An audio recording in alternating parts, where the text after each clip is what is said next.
when you're using the slop frog, find the heaviest weeds, lily pads, duckweed, grass. If the birds are walking on top of it, that's where you want to go. The slop frog is made to stick to the weeds, move them around, so the fish know where it's at all times. It doesn't sit on top of the stuff. It actually runs through it and creates a little path behind it so the fish can tell where it's at.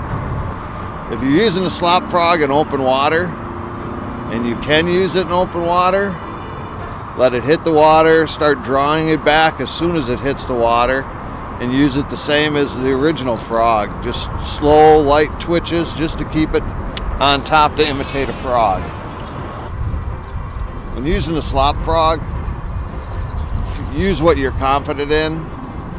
The braided lines or fused lines have no stretch. So if you have a tight line, the fish can feel it a lot easier. It has no stretch. Sometimes you get better hookups, sometimes you don't. A lot of times I like mono line between 12 and 25 pound test. Has a little more stretch.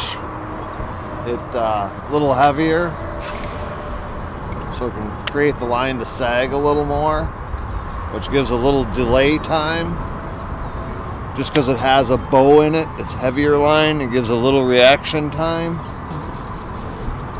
For years I used 20 pound mono. Sometimes, depending on where I'm fishing, I'll use some braid, but confidence is a high level. Well, generally I pick this area. There's different spots of heavy weeds. There's good weeds under the water, good weeds for on top of the surface, which gives nice areas for the fish to get away from the sun, ambush points for frogs or mayflies, whatever's coming up on the surface, little minnows. A lot of fish spawn in these areas earlier in the year. It's hot days, it's good shade for them,